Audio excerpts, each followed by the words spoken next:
नमस्कार साथियों, एक बार फिर से स्वागत है हमारे YouTube चैनल डिजर्विंग आईएएस पे। मैं अमित कुमार हाजिर हूं आपके सामने एक ऐसे देश के अंदर घटित हो रही घटना पर चर्चा करने के लिए जहां पर आवाज उठाने तक की आजादी नहीं है। वहां पर लोग हजारों की संख्या में सड़कों पर उतरकर सरकार के खिलाफ विरोध प्रदर्शन कर रहे हैं। एक ऐसे देश पर चर्चा करने के लिए जहां पर डेमोक्रेसी नहीं बल्कि डिक्टेटरशिप का शासन है, यानी कि लोकतंत्र का नहीं तानाशाह का शासन है। मैं बात कर रहा हूं चीन के बारे में। चीन से कोई खबर जल्दी से निकल कर नहीं आती है क्योंकि वहां पर इंटरनेशनल मीडिया एजेंसी का जाना मनाही है, लेकिन जो भी खबरें निकल कर आती है वो वहां की स्थानीय अखबारों से निकल कर आती है और जब भी निकल कर आती है हम उसे लपेटे में ले लेते हैं। फॉर एग्जाम्पल, आपको पता होगा कि 2 दिनों पहले एक न्यूज निकल कर आई कि भारत को बताए बगैर चाइना ने 19 देशों की एक मीटिंग बुलाई थी। 21 और 22 नवंबर को, लेकिन खबर कब निकल कर आई? 26 नवंबर को। तो आप यहां से समझ सकते हैं कि चाइना कितनी गुप्त तरीके से सारी चीजें करता है।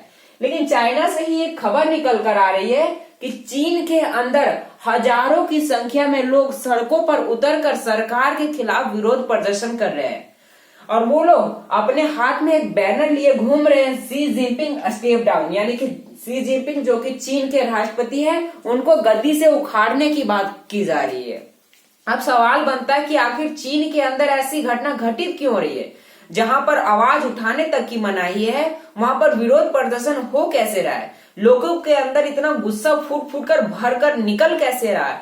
आइए इन्हीं सब बातों पर हम लोग विस्तार पूर्वक जानने का प्रयास करते हैं कि आखिर चीन के अंदर लोग भारी संख्या में सड़कों पर उतरकर सरकार के खिलाफ विरोध प्रदर्शन क्यों कर रहे हैं। तो इसके पीछे का कारण है साथियों चीन की जीरो कोविड पॉलिसी। क्या है जीरो कोविड पॉलिसी? साथियों, जब दुनिया में कोरोना आया तो दुनिया के देशों ने अपने यहाँ लॉकडाउन लगाया। लॉकडाउन जो कि आम तरीके से जहां पर लगाया जाता है कि आप घर से बाहर नहीं निकलोगे, वो सख्त तरीके से मनाही नहीं थी कि आप घर से नहीं निकलोगे। लेकिन 2 देश, एक नॉर्थ कोरिया और चाइना, इन दोनों ने अपने देश में बहुत ही सख्त लॉकडाउन लगाया। मैं पहले नॉर्थ कोरिया की बात कर लेता हूं। नॉर्थ कोरिया ने क्या किया? नॉर्थ कोरिया ने कहा कि चूंकि कोरोना जो है वो चीन से निकल कर आया, इसलिए मैं चीन से सारे बॉर्डर क्लोज कर रहा हूं। और नॉर्थ कोरिया का जो बॉर्डर है वो चीन से लगता है और साउथ कोरिया से लगता है, तो उसने साउथ कोरिया का तो पहले से ही ब्लॉक कर रखा है और उसने चीन से भी अपनी सारी जो बॉर्डर है वो बॉर्डर लाइन उसको क्लोज कर दिया। उसने कहा कि कोरोना पेशेंट जब हमारे यहाँ आएंगे ही नहीं तो हमारे यहाँ कोरोना फैलेगा नहीं, इससे हमारे लिए वैक्सीन की भी जरूरत नहीं बनेगी। दुनिया क्या कर रही थी? दुनिया वैक्सीन बनाने के पीछे भाग रही थी और नॉर्थ कोरिया अपने बॉर्डर को क्लोज करने में लगा हुआ था। ये रही नॉर्थ कोरिया की बात। और चाइना ने क्या किया? चाइना ने सख्त लॉकडाउन के नाम पर जीरो कोविड पॉलिसी को अपनाया। इसके अंदर उसने ट्रैक एंड ट्रेस की पॉलिसी अपनाया। ट्रैक यानी कि पहले ट्रैक करो कि कहां पर कोरोना वायरस का पेशेंट है, उसको पकड़ो और सीधे क्वारंटाइन कर दो, और क्वारंटाइन इस प्रकार कि वो बाहर निकल नहीं पाए। चीन के अंदर अगर किसी शहर में एक व्यक्ति को कोरोना हो जाता था और वो पाया जाता था कि ये कोरोना पॉजिटिव पेशेंट है, तो जो चाइनीज सरकार थी वो पूरे शहर में लॉकडाउन लगा देती थी। और लॉकडाउन किस प्रकार की? जीरो कोविड पॉलिसी के तहत की लॉकडाउन। उसके तहत कोई भी व्यक्ति अपने घर से बाहर नहीं निकल सकता था। जो भी निकलता था उसको क्वारंटाइन के नाम पर ले जाकर एक बक्से में डाल दिया जाता था। इस प्रकार की नीति अपनाई थी चाइना ने। 10 महीने से ये नीति चली आ रही थी। लोगों के अंदर गुस्सा फूट फूट कर भर ही रहा था कि अचानक 24 से 25 नवंबर की बात है। चाइना के एक जिनजियांग प्रांत है, जिनजियांग प्रांत, जिसके बारे में मैंने कई बार आपके सामने डिस्कस कर रखा है कि वहां पर जो युगर मुस्लिम है उन पर कई तरह से पड़ताड़नाएं चलती है चाइनीज सरकार के द्वारा। तो जिनजियांग प्रांत जो कि चाइना का एक प्रांत है, जिनजियांग प्रांत, वहां पर एक बहुत बड़ी मंजिले बिल्डिंग में उसके 15वें मंजिले पर आग लग गई। कुछ शॉर्ट सर्किट के कारण आग लग गई। आग लगने से 10 लोगों की मौत हो गई और 9 लोग घायल हो गए। अब जब 10 लोग मारे गए उस समय वहां जो चाइनीज की राहत कार्य वाले लोग होते हैं, जो फायर ब्रिगेड वाले लोग होते हैं, वो समय पर आ नहीं पाए यानी कि वो समझिए कि जब पूरी राख हो गई वो जनता, उसके बाद भी वो फायर ब्रिगेड वाला नहीं आया। इसके पीछे का कारण उसने बताया कि चाइनीज सरकार ने यहाँ पर जीरो कोविड पॉलिसी के तहत लॉकडाउन लगा कर रखा है, यहाँ पर कोई भी आने जाने की मनाही है, और मनाही है अर्थात मैं यहाँ पर सही समय पर पहुंच नहीं पाया, जिससे उन लोगों की जान बचती। लोगों के अंदर गुस्सा फूट फूट कर पहले से ही भर रहा था कि उन्होंने सोचा कि आज इनके पास हुआ है, आगे चलकर हमारे पास भी होगा, क्योंकि इनके पास, मैं आपको बता दूं कि चाइना के अंदर एक करंट पॉपुलेशन की बात करूं तो 65 लाख चाइना की जनसंख्या लॉकडाउन से पीड़ित है, जिनके पास ना खाने को सामान है और ना पीने को पानी।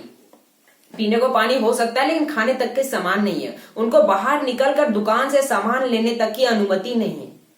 चाइना की 20% जीडीपी लॉकडाउन में है, तो आप समझ सकते हैं कि चाइना की हालत क्या हो रखी है। चाइना में अभी एक्टिव केसेस की मैं बात करूं तो प्रत्येक दिन 40,000 केसेस निकलकर आ ही जाते हैं। तो चाइनीज सरकार के द्वारा मतलब लोगों के मन में ये भाव उत्पन्न आया कि आज इनके पास हुआ तो हो सकता है कल आगे चलकर हमारे पास भी हो। इससे बढ़िया कि हम सरकार के खिलाफ विरोध प्रदर्शन करें और जीरो कोविड पॉलिसी को हटा दें। क्यों? इसके पीछे का कारण है कि जो हम घुट घुट कर जिए उससे बढ़िया हम फ्रीडम होकर मरे। इस प्रकार की भावनाओं के साथ लोग सड़कों पर उतर रहे हैं और सरकार के खिलाफ विरोध प्रदर्शन कर रहे हैं। वो कह रहे हैं कि शी जिनपिंग स्टेप डाउन, यानी कि चीनी राष्ट्रपति तुम अपने गद्दी को छोड़ो। वो लोग सरकार से डिमांड कर रहे हैं कि हमें डिक्टेटरशिप नहीं बल्कि डेमोक्रेसी चाहिए। वे मानते हैं कि हमें मानव अधिकार और आजादी चाहिए।